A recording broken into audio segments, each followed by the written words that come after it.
try to forgive me. Stay here.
Hi, good afternoon. I'm Rose Chitanuwat, the Group Director from Informa Markets.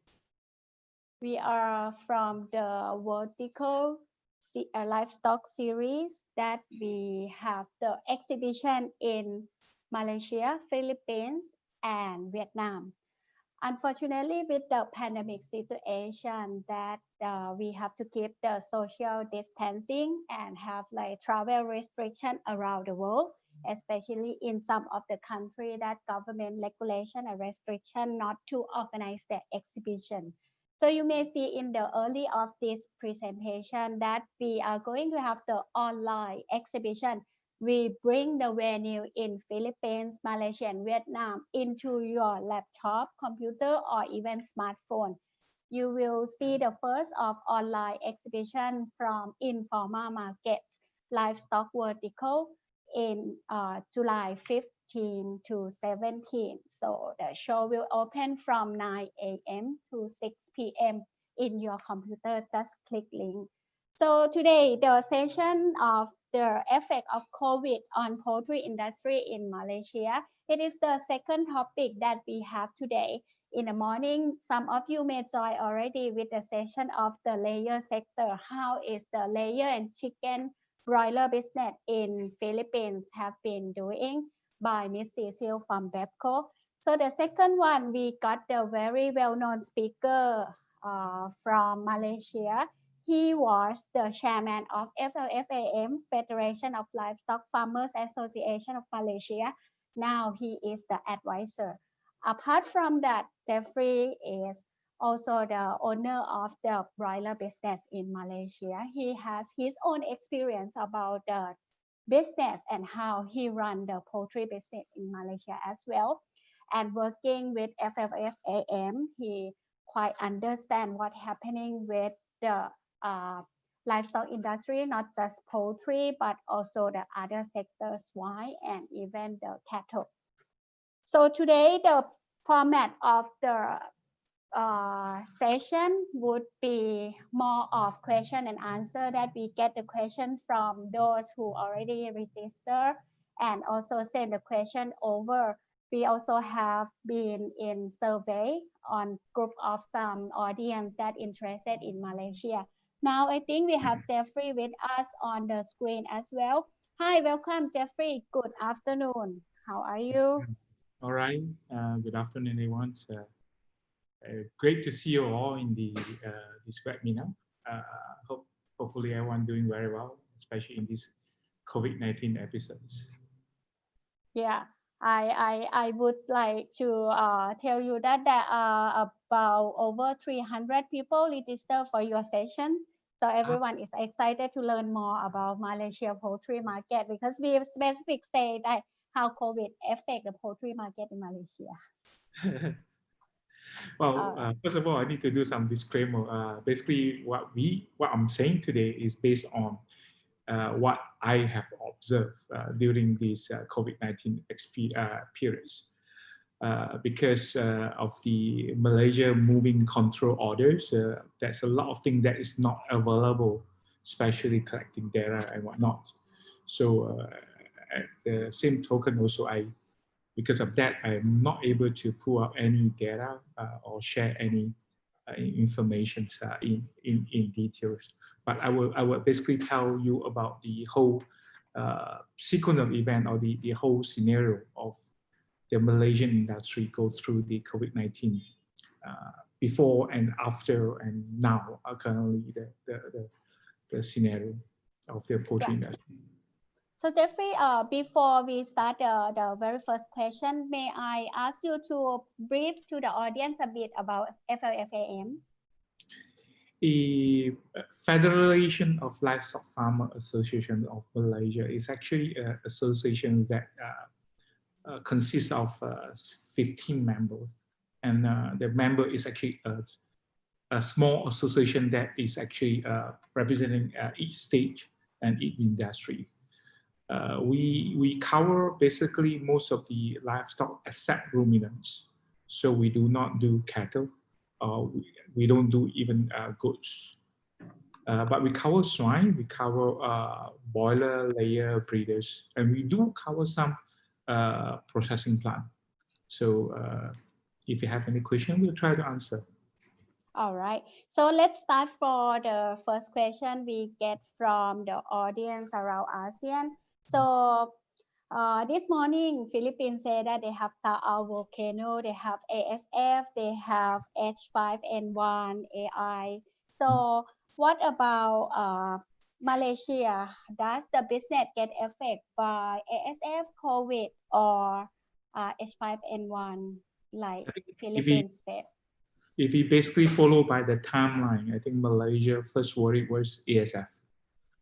ASF basically because of the swine, and association actually work very closely with the farmer or the industry. And we did manage to convince the governments to stop importation of goods from China, especially for those countries that actually infected with ASF. And that actually protected Malaysia swine industry from ASF, and touch wood, until today, we have never recorded any incident of ASF, African swine fever, until today. But after ASF, I think everyone knows that we actually infected with, or we do suffer the ASF. No, not ASF, COVID-19. Before the COVID-19 start, I think the industry was recovering from oversupply.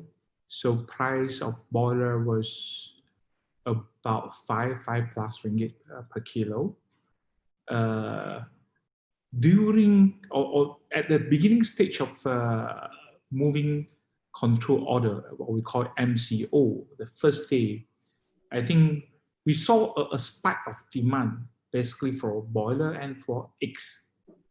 However, when the moving MCO started, the demand for chicken dropped dramatically, whereas egg picked up quite high. So egg was actually getting a good price, whereas boiler chicken, we suffer quite badly.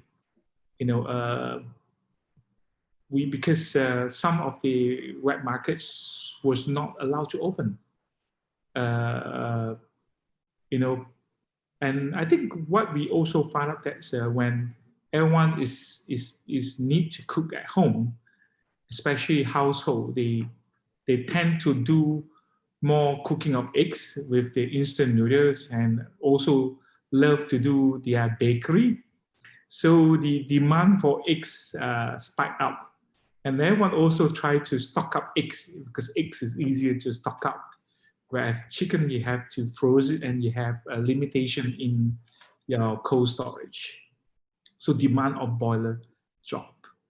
The price was quite depressed, up to, you know, somewhere around two plus, or some of their extra big bird go below, way below 2 ringgit.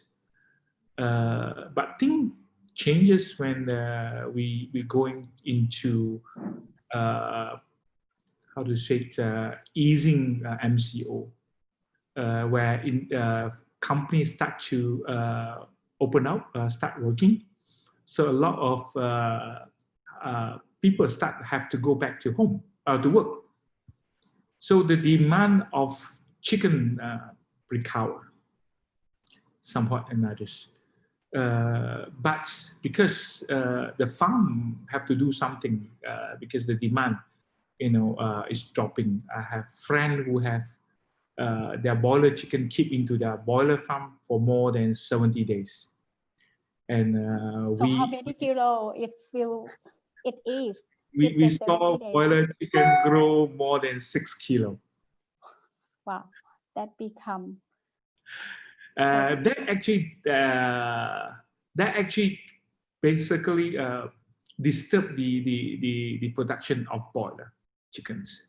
That means to say the usual 60 plus day of intake of the old chick will have to be delayed, or will have to be postponed, or will have to do a lot of things. So some people even decided to reduce their production, because, you know, we all know that COVID-19, what COVID-19 have changes for us is we do not have our visitor anymore. We don't have the tourists. We don't have wedding dinner. We don't have functions. And we all know that all these activity actually consume more chicken than other things. And if you don't have all this activity, then the demand of chicken will drop. Chicken meat will drop.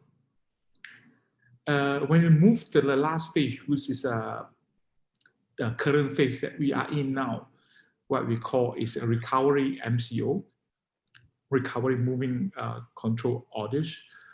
We see the demand of chicken even higher, but the demand of eggs drops.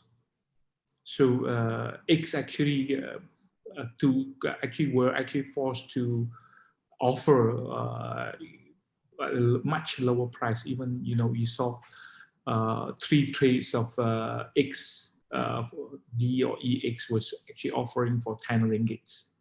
So it's actually, if you look at the chicken and egg, it was actually the right opposite of the market demand and supply issue.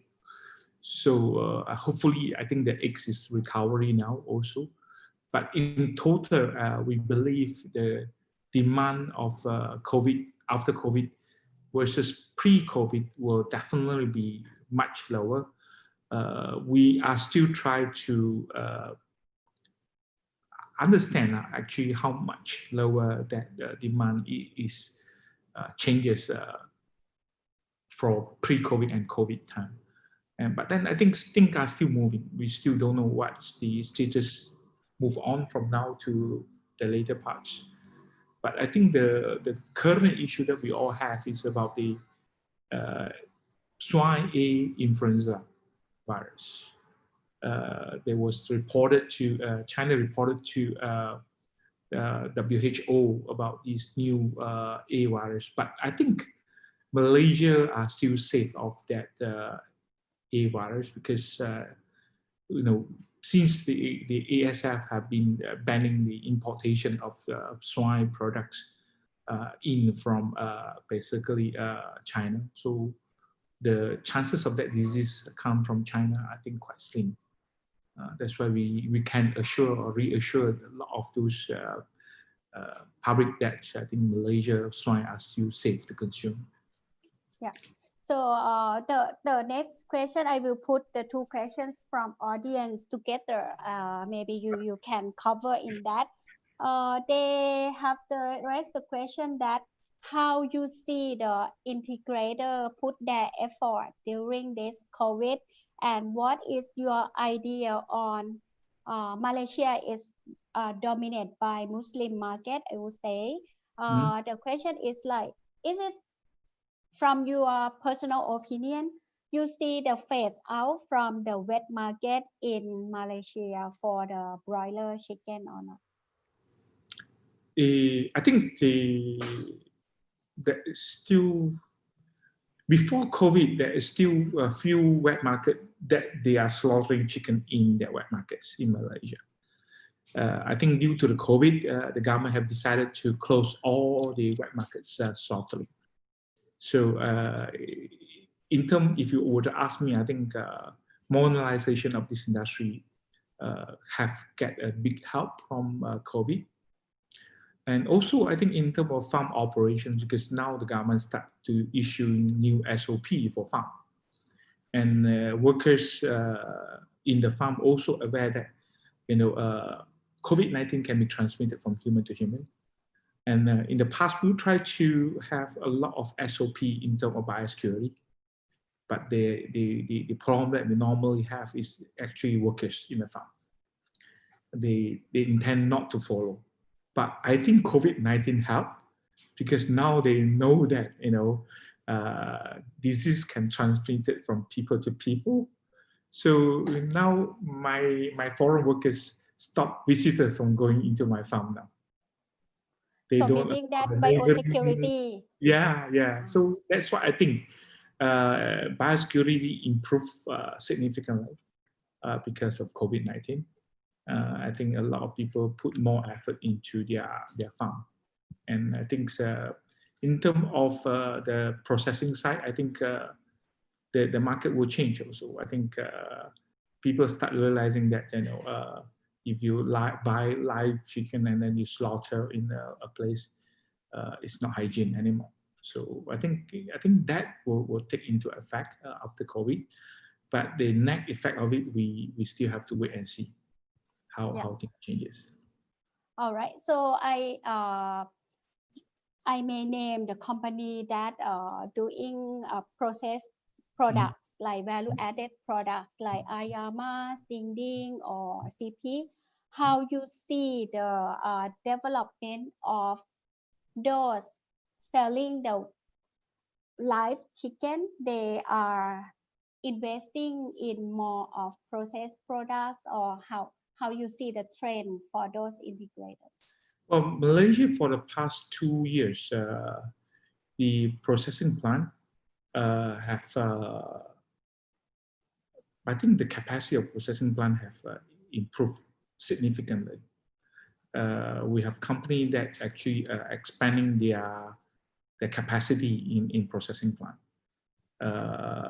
Even some of them go beyond, I think, go beyond 100% to 200% more. I mean to say from example like 80 or 90,000 bird per day now due to 200,000+ bird per day capacities.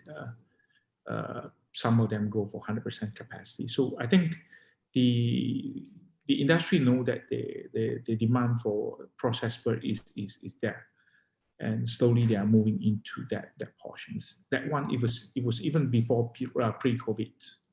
So I think the COVID could help that segment of the markets.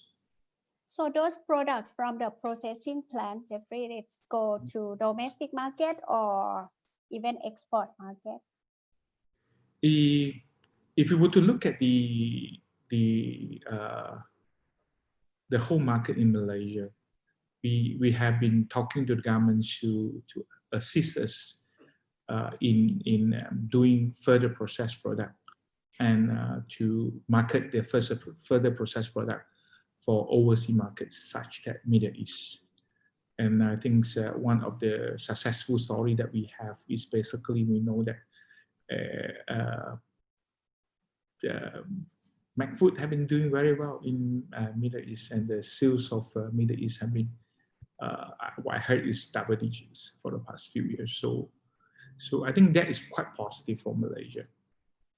And, yeah, and there is the follow-up question on like Malaysia would say like the halal hub for the region would be the good trader countries for the poultry market. What do you think this situation of being halal hub would support the capacity and capability of the integrator to export, and where is the market potential for them? I think export market is important, but then I also believe the local market is important to move towards further process or pre-cooked or pre-prepared products. Because for the past 10 years, we all know that these property prices have been going up quite high, and also rental for outlet is quite high. So every square feet of the restaurant is very expensive. So a lot of the fast food chain, a lot of the restaurant is trying to minimize their costs on food preparations. So the demand for pre-cooked or the pre-prepared food are getting higher and higher. So I think the industry also realized that that is maybe a future portion of industry that we need to focus on for the next 5 to 10 years. Instead of just selling a whole dressed chicken or the chicken parts alone. Because we know that today, nowadays, most of the households are busy. So eating out is quite normal now. So if we're still focusing on the households market, I think we are missing out the big part that is still growing rapidly, which is the processed food, to actually support the further process industry of the restaurant industry, F&B industry. Yeah, and what do you see on the now is production side? I think there is some more question. I will listing up again. I now would like to go a bit on the cost side. That any challenge on the cost perspective, because Malaysia also import a lot of raw material, and also about the labor cost, and how you see the challenge on cost perspective for the poultry industry that facing now and after COVID. We actually have a lengthy talk during the this period of time with our government. Basically, the government is actually very worried about food security in Malaysia, and also talk about the costing of this essential item. They list out chicken and eggs are part of the essential item. So they spoke to us about the cost of producing chicken. But we told them that if you look at Malaysia productions today versus the regional production like Indonesia, Philippines, Thailand, these few countries, I think because Malaysia do not produce corn and soybean, and we are allowed to import corn and soybean freely without tax. Thus, I think even with the land price that we all have, Malaysia is still able to produce quite reasonable price versus Thai in live chicken. The challenge that we have is actually processed chicken, because if we do not able to utilize some of the byproducts from the live chickens, our cost of production for dressed chicken will be still not competitive. But also, we are telling the government that we should not go into this just raw whole dressed chicken market, because the competitiveness of that versus Brazil or Argentina, even US is is not comparable. But if you were to basically promote Malaysian food as Asian food, for example, and able to support the Malaysian cuisine elsewhere in the world, and the further processing product will be another sector that the government should focus on and assure that we can develop that, and at the same time support the F&B market elsewhere in the world. And by then we able to support even to do the further process frozen meat or frozen processed food, and then market it over the world, and that will help the whole processing plant and make it more efficient. Yeah, and is there any government support during this COVID to the development of the processing plant, or even to the farm level, when you said that people are more enforced by the COVID to do more biosecurity? Is there any government support or program that given to the farmers? For information, the government that we have is new government. Their age is almost the same as the COVIDs. They are slightly older than the COVIDs. All right. So it will be interesting to see how things change. But then we for whatever government that we have, we will like to work closely with them, and hopefully they listen to us. But I think this time around they're serious as the previous government. So maybe hopefully we get good result out of it. But farm moving from open house to closed house, I think is a must. We can't avoid that demand, because a lot of state government have demanded us to move forward from open house to closed house, especially on the environmental impact issue. So those are actually things that will happen in the next 5 to 10 years time. Jeffrey, can you share a bit on the topic of enforcement of government to make more of closed house, meaning that they will close the open house system, or how the government take the implementation or penalty on open house, and how? The government have given us a lot of time to basically try to ask us to move from open house to closed house, because basically the government believe that if we move from open house to closed house, the control of the fly issue and odor issue will be much better managed. And that's why the latest development last year was Johor State, for example. They tell all the open house farmer to apply for a special permit, and that special permit will allow you to basically convert your open house to closed house. within 5 years. And if you do manage to convert your house or the open house to closed house, they'll give you all kind of license that you want. So the previous problem in other states was basically, if you want to convert your open house to closed house, you face up with a lot of approval issue, and that delayed the whole process. But then I think the government start to realize that and start to actually how to say simplify the process. And I think with that, people will look into how to take that opportunity and actually try to convert their farms from open house to closed house. But So we're talking to government also on tax incentive. Oh, If we were to develop that, then what kind of advantage in tax incentive if we do have? so can we say that the small player maybe disappear because of the investment into the closed house, or how FLFAM playing the role to help those farmers, or what is the program, for example, like contract farming is more approach into poultry farmers in Malaysia?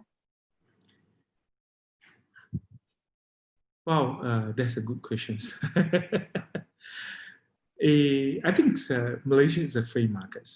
Like the integrators and the small farmer is allowed to develop freely. Malaysia do have an agro bank where they provide finance for those people are still interested with reinvestment into their operations.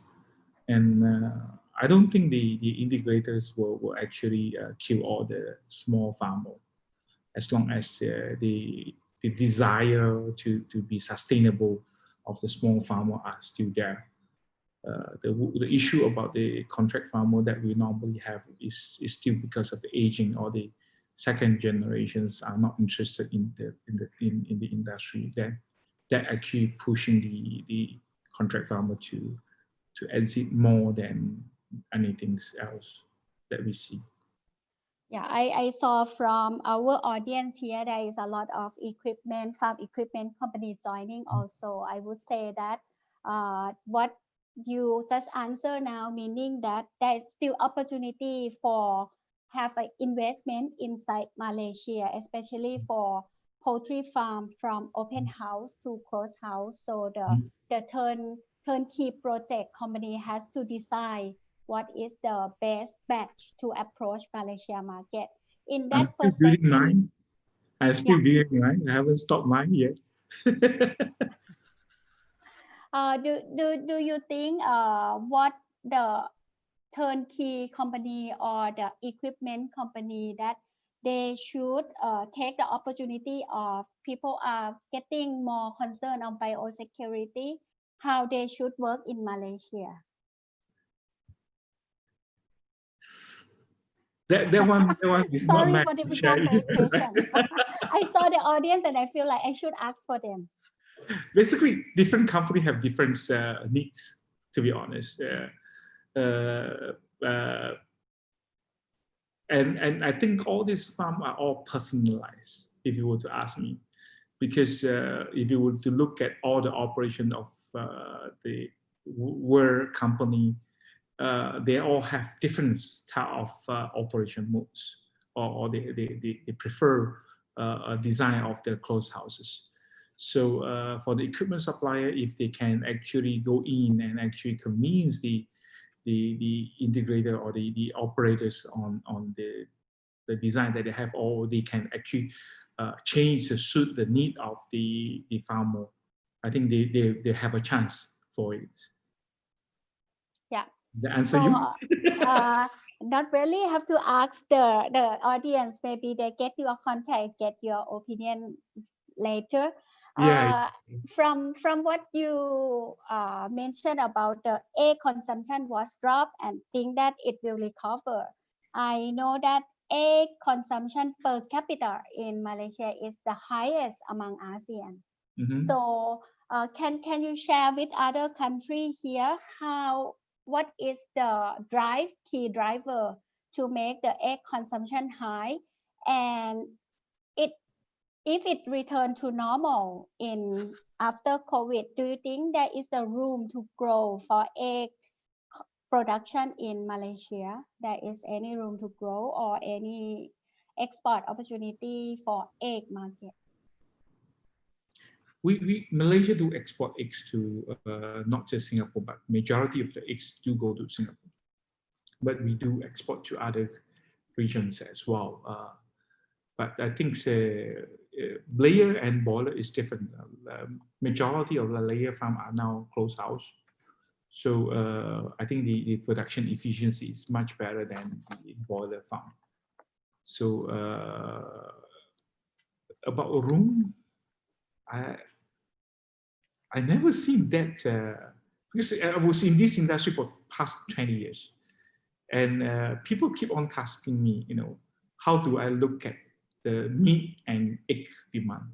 But if you were to look at Malaysian egg and chicken demand for the past 20 years, except COVID, the growth of both industry in Malaysia have been steadily grow for the past 20 years at a rate of 5%.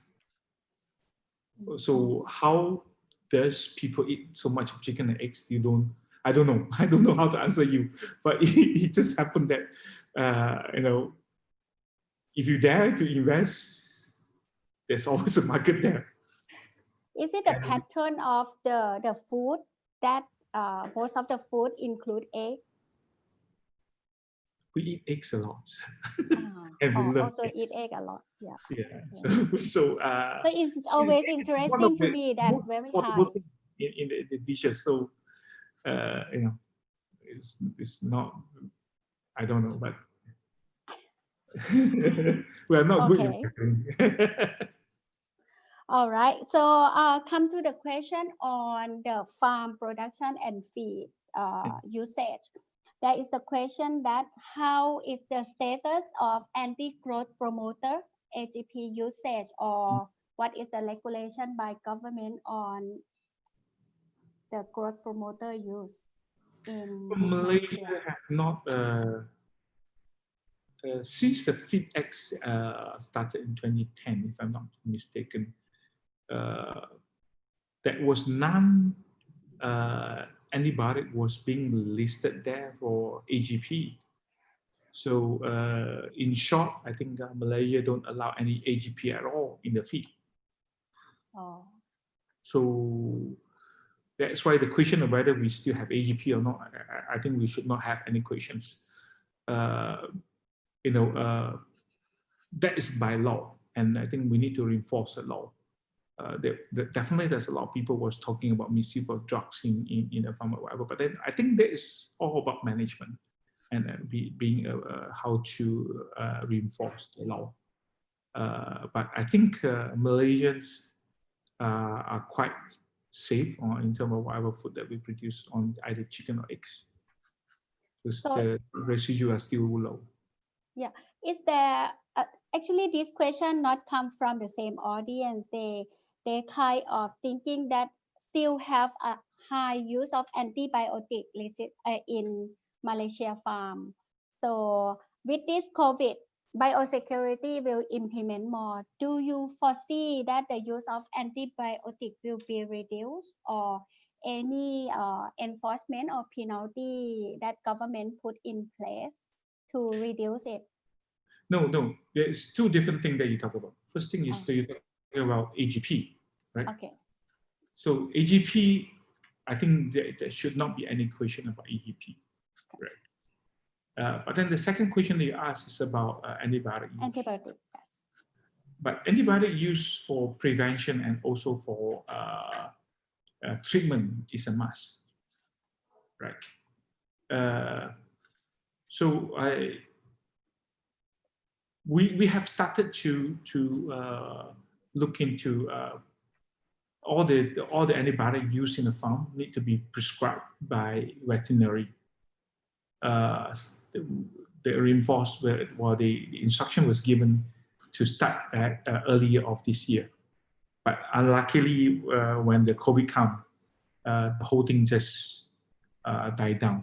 But I think Malaysia are moving into that that direction of in the future, if we were to use any antibiotic, it needed to be prescribed by a veterinarian.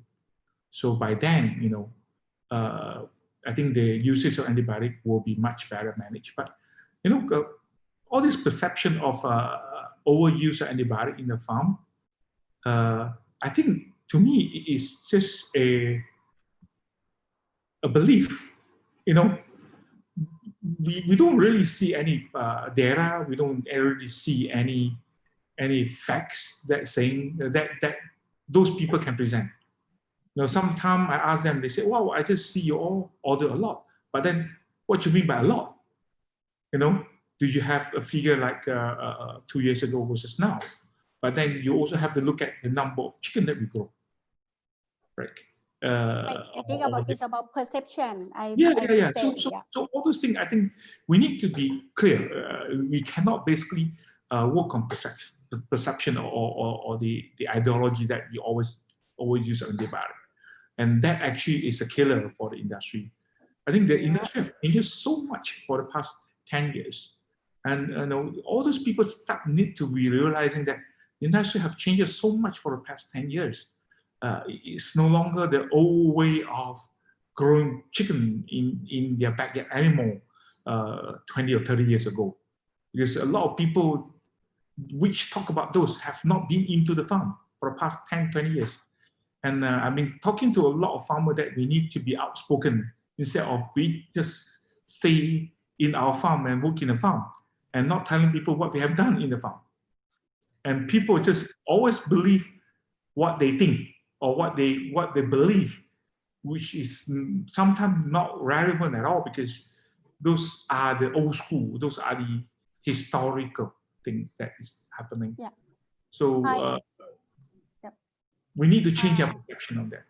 Yes. So to audience here, what Jeffrey said very clear. We have to be very clear on when you said using a lot, what does it mean? Because a lot by definition is not equal by every user and every size of farm, I would say. I have a friend or I attended a seminar, and this audience basically questioned me this. They said, "So I went to your feed mills and I saw a lot of antibiotic in your feed mill. So you all use a lot of antibiotic or a lot of AGP in your feed."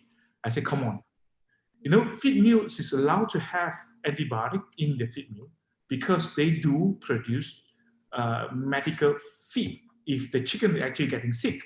So that is prescribed medical feed for the chickens. So anything wrong with that? Nothing wrong. But to keep the antibiotic in the feed mill doesn't mean that they use a lot of antibiotic in the feed. So if you just saw a lot of antibiotic in the feed mill, then you say, oh, then they use a lot of feed mill. That is a wrong perceptions. And that actually screw up a lot of people.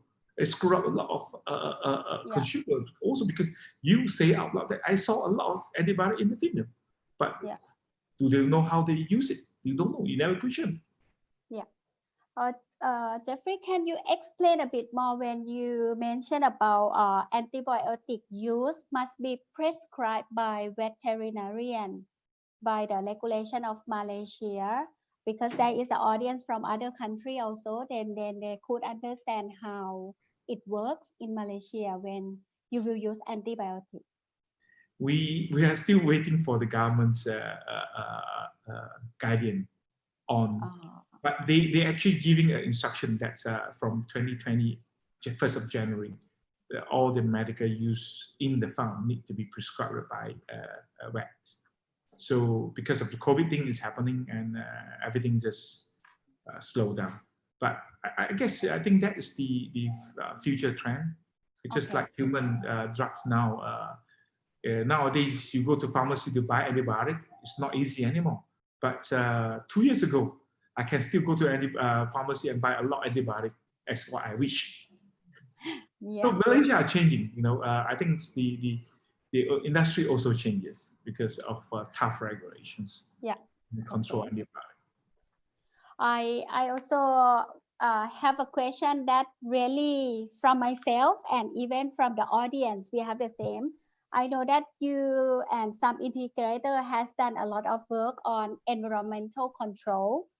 So is there any, how to say, the government encourage on the program on energy saving or waste management to control in Malaysia, especially from the poultry farm, or any program you work with FLFAM to drive that into the environmental friendly farm? Well, there's some things that's going on. In fact, there's a lot of things that's going on, especially solar. We talk about it, especially bioreactors and whatever. But it's not good to disclose. Oh, okay. But it is there. Basically, like solar, government actually encourage solar to be used in the farm. And I heard a lot of my members are working on the solar now. A lot of members also working on bioreactors to generate biogas for energy. So I think poultry farmers have been quite innovative and actually quite adaptive on technology, and I think we are here. In fact, I told a lot of people that the latest thing that a lot of us are looking at is basically how to treat our waste. Treating our waste is another challenge that the poultry farmers are facing now for the next 10 years to come. Because the more you grow, the more waste you generate. And how you manage the waste is another sector that we need to look into. Okay. Come to last two questions, Jeffrey. I saw a lot of audience, not really from Malaysia. Would you mind if to share to the audience here, if you can name the top broiler producer in Malaysia, for them to know this is really from Malaysia, and the top egg producer, like who is now on the top list that do the whole integration for broiler and whole integration for egg? We have a few companies which is actually almost equivalent big. The differences on capacity are not so much different now. Yeah. That's why when we were actually investigated by Competition Act, or we call Malaysia call MyCC, we are out of that scope, because we don't have one big company who is actually dominant either the egg industry or the poultry industry.